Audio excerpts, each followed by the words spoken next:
Knowing when to walk away from unrequited love. Love does not obey our expectations.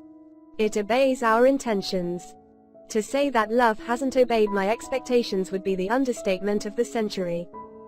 I have not been lucky in love.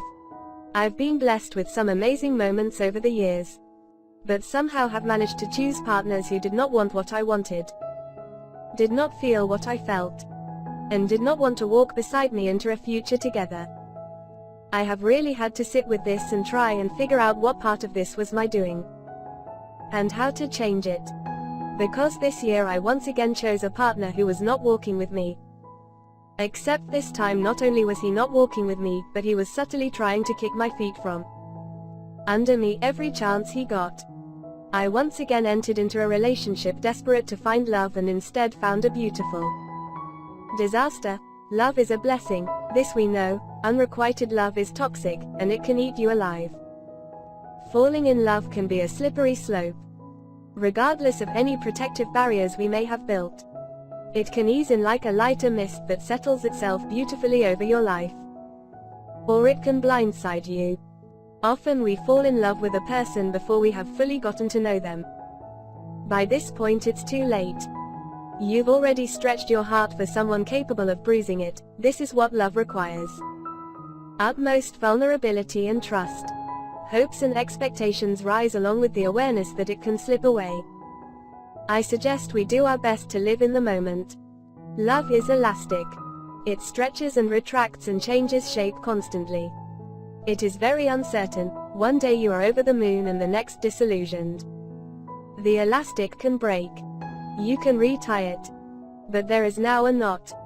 Suddenly that perfect perception of the other person is a little bit tainted. Something rocked the pedestal. Sometimes we can recover from this. Sometimes we can't. Loyalty and commitment teach us that we are not to walk away from people that we love. Buddhism teaches us to love without expectation. There are a lot of belief systems about love and I question them often. If your love is shared and you are both happy, I assume you wouldn't have to question love at all. But if your relationship, be it friendship or romantic love, is unbalanced and one person is hurting, how much is enough? How many pieces are supposed to break and how damaged can we allow ourselves to get before we throw these belief systems out the window and accept that this type of love isn't healthy? How do we do what is best for ourselves without damaging the heart and mind of someone else in the process? Love and relationships require work and responsibility. We have to learn when to stretch and when to break. For those of you who have been blessed to find a romantic love that is equally shared, I truly admire this and I have set the intention to find it one day. I think it all starts with being aware, open, and ready. For a long time I didn't believe I would find love, so I subconsciously chose partners who I knew would be a challenge. I am no longer interested in this challenge. I told myself when my last relationship failed that I would never put myself in a situation where I didn't know where I stood in someone's life again, where I felt unsteady and unloved. Unfortunately, I did it again this year and I can promise you that it was the last time. I now know what I would like my relationship with my future partner to feel like. And that is the first step towards being open to receiving this gift.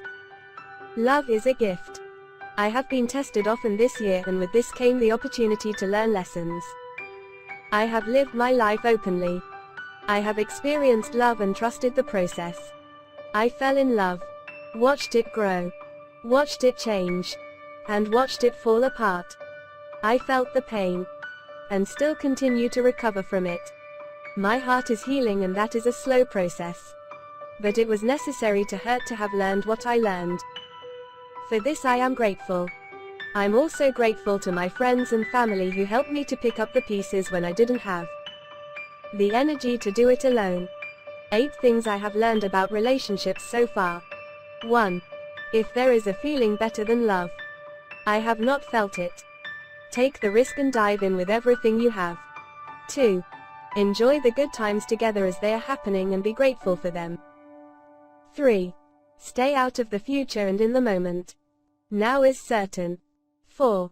Protect both your heart and your partner's. whether the love is still there or not. We are human and we deserve kindness. We don't need to add to the burdens we already carry by hurting others. Trust me. It doesn't make things better. 5. If your relationship starts to crumble, know when to put it down and let it be. Don't grind it into dust. 6. You cannot continue to give to another person when you are not at your best. When you are so broken, so beaten down that you have no energy left. When talking has failed and words no longer have meaning. This is when you know it is over. When you feel like this, you have to do what is best for the relationship and for each other and wave the white flag to avoid further damage. 7. Some things just won't work, no matter how badly we wish they would. Sometimes the match that felt so right just isn't. Please don't do more damage to your heart by trying to fix something that has passed its expiration date. It will leave you raw. 8. It is okay to walk away from something that hurts you. It doesn't require blame or justification. It just requires you to stop fanning the flames. You will find love again, and next time it will feel better. Life isn't easy. Some things build us up and some tear us down. Our hearts expand and break and rebuild repeatedly. We are constantly learning and changing and growing. If in love you find yourself in a sticky situation like I was, please stop picking at scabs. Nothing good has ever come from this. Stop the cycle and let your heart heal so you can find pure love. Surround yourself with loving relationships. Something beautiful is out there waiting for you. If you feel it on the inside, you'll find it out there.